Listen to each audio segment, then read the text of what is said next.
हरिपुर गांव में अर्जुन, विक्रम, नीलू और सूरज नाम के 4 भाई रहा करते थे। चारों भाई एक दूसरे से बहुत प्रेम करते थे और हमेशा एक साथ रहते थे। विक्रम, नीलू, सूरज, इधर आओ और मेरी बात ध्यान से सुनो। बात यह है कि पिताजी अब हमारे बीच नहीं रहे। अब हमें ही एक दूसरे की ढाल बनना होगा और हमेशा मिलजुल कर रहना होगा। हाँ भैया, आप बिल्कुल ठीक कह रहे हैं। मैं आपकी बात से सहमत हूँ। हाँ भैया, आप चिंता मत कीजिए, हम सब हमेशा एक साथ रहेंगे। अब से आप ही हमारे लिए सब कुछ है। आपकी हर बात मानना हमारा कर्तव्य होगा। तुम सबकी बातें सुनकर मुझे तो बहुत खुशी हुई। हे ऊपर वाले, हम चारों भाइयों का प्यार ऐसे ही सदा बना रहे। चलो अब खेत में चलकर काम करते हैं। अब चारों भाई खेत जाते हैं और कड़ी मेहनत के साथ दिल लगाकर काम करते हैं। इसी बीच गांव में रहने वाली सावित्री नाम की एक औरत उनके पास आती है। अरे ओ अर्जुन, तुम सब इतनी कड़ी धूप में क्या कर रहे हो? काकी, हम तो काम कर रहे हैं, और क्या करेंगे आप बताइए। आप यहाँ कैसे? मैंने तुम चारों के लिए कुछ लड़कियां पसंद की हैं। ये लो, उन लड़कियों की कुछ तस्वीरें। इसमें से जिसे जो पसंद है मुझे बता दो। हाँ हाँ ठीक है काकी। अब अर्जुन अपने भाइयों को तस्वीरें दिखाता है। चारों भाइयों को एक ही लड़की पसंद आती है। काकी, हम चारों भाइयों को तो एक ही लड़की पसंद है। अच्छा, यह तो नंदिनी है। अगर तुम चारों इसी से शादी करना चाहते हो तो मैं इसके माता पिता से तुम सबके रिश्ते की बात करती हूँ। काकी, क्या ऐसा संभव है?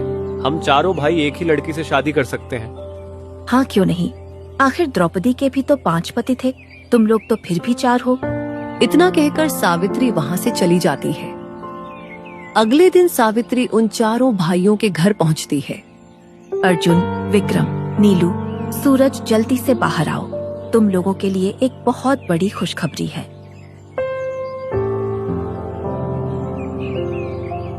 अरे क्या हुआ काकी, क्या बात है? नंदिनी के घर वाले शादी के लिए मान गए हैं। वो जल्द से जल्द शादी करना चाहते हैं। मैंने 1 हफ्ते बाद का मुहूर्त निकलवाया है। अब तुम लोग जल्दी से शादी की तैयारी कर लो। ठीक है काकी, जैसा आप कहें। अब 1 हफ्ते बाद चारों भाइयों की शादी नंदिनी से हो जाती है। हाँ तो नंदिनी, अब तुम हम चारों भाइयों की पत्नी हो। हम चारों भाई वचन देते हैं कि तुम्हें कभी कोई कष्ट नहीं पहुंचने देंगे। हम तुम्हें हर वो सुख देंगे जिसकी तुम हकदार हो। हाँ बिल्कुल, भैया ठीक कह रहे हैं। तुम्हें कभी किसी भी चीज की जरूरत हो तो हम चारों में से किसी से भी बेझिझक कह सकती हो। आप चारों ने मुझे अपनी पत्नी स्वीकार किया, ये मेरे लिए सौभाग्य की बात है। मैं भी वचन देती हूँ कि एक पत्नी के रूप में, एक बहू के रूप में और एक बेटी के रूप में इस घर की मर्यादा बनाए रखूंगी। अब नंदिनी चारों भाइयों के साथ खुशी खुशी रहने लगती है। कुछ महीने गुजरते जाते हैं। एक दिन नंदिनी खेत जाती है। अजी सुनिए, मैं आपके लिए खाना लेकर आई हूँ। अरे तुमने यहाँ आने का कष्ट क्यों किया? मेरे कारण तुम्हें इतनी दूर चलकर आना पड़ा। अरे प्राणनाथ, आपकी सेवा करना तो मेरा कर्तव्य है। मेरे होते हुए आप भूखे पेट काम करें, ऐसा मैं कभी होने नहीं दूंगी। अब नंदिनी सूरज को खाना खिलाकर वापस घर लौट आती है। शाम हो जाती है, लेकिन सूरज अब तक घर नहीं लौटता। भैया, यह सूरज अभी तक घर वापस क्यों नहीं आया? अरे उसने तो सुबह ही काम खत्म कर लिया था। अब न जाने वो कहाँ रह गया। हाँ बात तो सही है। आज से पहले तो उसने कभी ऐसा नहीं किया। नंदिनी, तुम उसे खाना खिलाने गई थी, तो क्या तुम्हें पता है कि वो कहाँ हो सकता है? नहीं नहीं, मैं तो उन्हें खाना खिलाकर वापस आ गई थी। मुझे कुछ नहीं पता। चलो भैया, हम लोग चलकर उसे ढूंढते हैं। अब तीनों भाई सूरज की तलाश में निकल पड़ते हैं। सूरज को ढूंढते ढूंढते तीनों एक घने जंगल के पास जा पहुंचते हैं। अरे अब तो रात भी हो गई और सूरज का कुछ पता भी नहीं चला।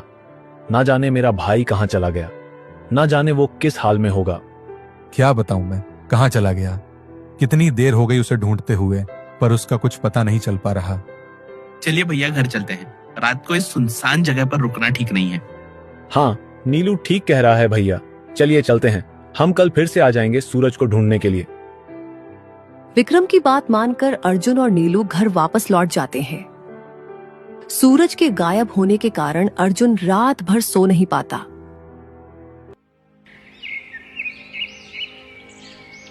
नीलू सुनो, तुम नंदिनी के पास रुको और मैं और विक्रम सूरज को ढूंढने जाते हैं, ठीक है? भैया मैं भी आपके साथ चलता हूँ। बिल्कुल नहीं नीलू, हमें ना जाने कितना समय लग जाए आने में, और यहाँ घर पे नंदिनी अकेली भी तो है, उसके साथ भी किसी एक का रहना जरूरी है, समझ गए? हाँ ठीक है भैया, जैसा आप कहें। अब अर्जुन और विक्रम सूरज को ढूंढने चले जाते हैं। इधर नंदिनी नीलू के साथ घर पर होती है। अजी सुनिए, मैंने खाना बना दिया है, आप बैठो, मैं खाना लेकर आती हूँ, फिर साथ मिलकर खाते हैं। नहीं नंदिनी, मुझे भूख नहीं है। अरे जब से मेरा भाई गायब हुआ है, मेरी भूख प्यास सब मर गई है। अरे आप चिंता क्यों करते हैं, वो जल्दी ही मिल जाएंगे। ऐसे भूखे रहने से तो वो मिलेंगे नहीं। चलिए खाना खा लीजिए, वरना मैं भी नहीं खाऊंगी। अच्छा ठीक है, मेरे कारण तुम भूखी रहो, ऐसा कैसे हो सकता है? चलो खाना खाते हैं।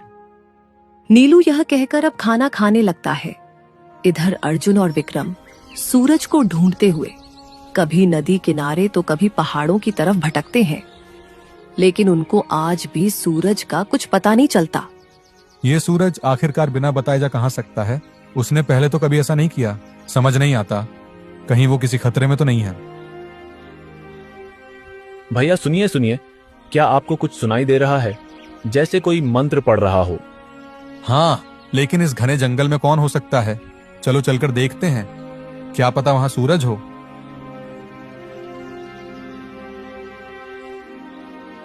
अर्जुन और विक्रम पास जाकर देखते हैं तो पेड़ के नीचे एक अघोरी तपस्या कर रहा होता है। भैया ये तो कोई अघोरी लगता है। हाँ विक्रम, हमें यहाँ ज्यादा देर तक नहीं रुकना चाहिए।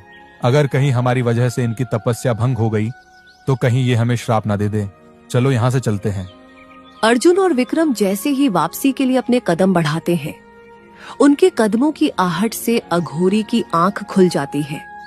रुक जाओ, तुम दोनों यहाँ इस जंगल में क्यों भटक रहे हो? क्या तुम लोगों को कोई परेशानी है? अर्जुन अघोरी को सारी बात बताता है। तुम्हारा भाई कहीं गया नहीं, बल्कि उसे कैद किया गया है। कैद किया है? पर अघोरी महाराज ऐसा कौन कर सकता है? हमारी तो किसी से दुश्मनी भी नहीं है। यह काम किसी और का नहीं, बल्कि तुम्हारी पत्नी का है। क्या? ये आप क्या कह रहे हैं अघोरी महाराज? भला वो ऐसा क्यों करेगी? क्योंकि वो कोई इंसान नहीं, बल्कि एक चुड़ैल है, और वो आने वाले पूर्णिमा में इंसानों को खाकर अपनी भूख मिटाती है। अर्जुन और विक्रम ये सब सुनकर दंग रह जाते हैं। तो अघोरी महाराज, अब हम क्या करें? हम उस चुड़ैल से कैसे निपटें? हमारा एक और भाई उसके साथ घर पे है। चिंता मत करो, तुम्हारे भाइयों को कुछ नहीं होगा। आओ मेरे साथ आओ। अब अर्जुन और विक्रम दोनों अघोरी के पीछे जाते हैं। बस तुम दोनों यहीं रुको। खुल जा सिमसिम, खुल जा सिमसिम। अघोरी के इतना कहते ही पास के पेड़ में एक दरवाजा खुलता है और उसमें से आवाज आती है। कहो, क्या मदद चाहिए? कहो अर्जुन कि तुम्हें उस चुड़ैल को मारने का हथियार चाहिए। हमें उस चुड़ैल को मारने का हथियार चाहिए। चुड़ैल को केवल जादुई शस्त्र से मारा जा सकता है। अगर तुम्हें वो जादुई शस्त्र चाहिए तो मेरे एक सवाल का जवाब देना होगा। ठीक है, मैं तैयार हूँ, पूछो जो पूछना है। तो बताओ, ऐसी कौन सी चीज है जो बिना किसी शस्त्र के लोगों के दिल पर वार कर सकती है? जुबान से निकले कड़वे बोल लोगों के दिल पर वार करते हैं। हाँ, सही जवाब। ये लो जादुई शस्त्र, इसे उस चुड़ैल के सीने में उतार देना, चुड़ैल मर जाएगी। धन्यवाद अघोरी महाराज, आप ना होते तो हमें यह बात कभी पता ही नहीं चलती कि हमारी पत्नी एक चुड़ैल है। कोई बात नहीं बच्चा, अब तुम लोग जाओ और अपने भाई को बचाओ। जाओ। परंतु अघोरी महाराज, हमारा भाई सूरज, अब वो हमें कैसे मिलेगा? रात के आधे पहर को चुड़ैल अपने घर जाती है, उसी समय तुम लोगों को उसका पीछा करना होगा। तुम्हारा भाई तुम्हें उसी के घर पे मिलेगा। अब जाओ। हम समझ गए अघोरी महाराज, अब हमें आप आशीर्वाद दीजिए। अर्जुन और विक्रम वापस घर लौट आते हैं। अजी मैं तो लुट गई, बर्बाद हो गई। नीलू भी सूरज की तरह गायब हो गए हैं। क्या? नीलू गायब हो गया? ठीक है, तुम चिंता मत करो, सब ठीक हो जाएगा। हम दोनों अपने भाइयों को जरूर ढूंढ निकालेंगे, निश्चिंत रहो। अर्जुन और विक्रम नंदिनी की चाल को समझ गए थे। अब उन्हें इंतजार था तो बस आधी रात का।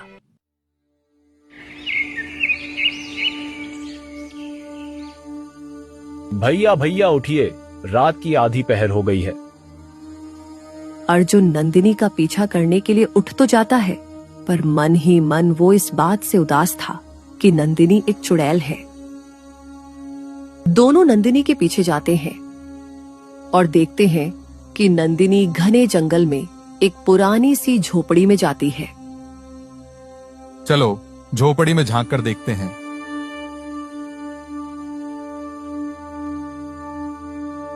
जैसे ही दोनों झोपड़ी में झांक कर देखते हैं तो नंदिनी का असली रूप उन्हें नजर आता है।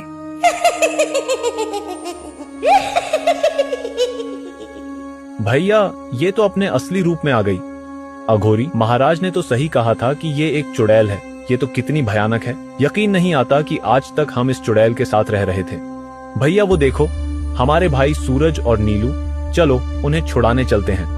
अब दोनों भाई झोपड़ी के अंदर जाते हैं। तुम दोनों यहाँ कैसे आए? तुम्हारा पीछा करते हुए आए हैं। तुम्हें क्या लगा कि तुम्हारा सच हमें कभी पता नहीं चलेगा? तुमने हमारे प्रेम का नाजायज फायदा उठाया है। हम कभी सोच भी नहीं सकते थे कि तुम एक चुड़ैल निकलोगी। छोड़ दो मेरे भाइयों को और चली जाओ हमारी जिंदगी से। ऐसे कैसे छोड़ दूं? अब तुम लोगों को मेरी असलियत पता चल ही गई है, तो मैं तुम लोगों को भी कैद कर लेती हूँ। तू हमारा कुछ नहीं बिगाड़ सकती है चुड़ैल। अब तुम्हारा खेल खत्म हुआ। अब तुम्हारा अंतिम समय आ गया है। तुम मामूली इंसान मेरा कुछ नहीं बिगाड़ सकते। चुड़ैल यह कहकर अब अर्जुन पर अपनी शक्तियों से वार करने लगती है। अर्जुन चुड़ैल के वार से बचते हुए उसके पास जाता है। भैया ये लो जादुई शस्त्र और मार दो इस चुड़ैल को। अर्जुन बिना देरी किए जादुई शस्त्र चुड़ैल के सीने में उतार देता है। शस्त्र लगने से चुड़ैल तुरंत मर जाती है। चुड़ैल के मरते ही सूरज और नीलू दोनों आजाद हो जाते हैं। भैया मुझे खुशी है कि मुझे आप लोगों जैसे इतने चाहने वाले भाई मिले। अगर आप दोनों ना होते तो हमारा क्या होता। हाँ भैया, इस चुड़ैल ने तो हम चारों को बेवकूफ बना रखा था। हमने कभी सोचा भी नहीं था कि इतनी सुंदर लड़की एक चुड़ैल भी हो सकती है। बस शांत हो जाओ और पिछली बातों को भूल जाओ। ये सोचो कि कभी हमारी शादी हुई ही नहीं थी, क्योंकि बुरी चीजें जितनी जल्दी भुला दी जाए उतना अच्छा होता है। अब चारों भाई हंसी खुशी फिर से एक साथ रहने लगते हैं। किसी भी नए रिश्ते में जुड़ने से पहले उसके बारे में अच्छे से जांच पड़ताल जरूर कर लेनी चाहिए, नहीं तो वो अनजान रिश्ता बाद में हमारे लिए खतरा भी बन सकता है। जिस तरह नंदिनी उन चारों के लिए बाद में खतरा बन जाती है।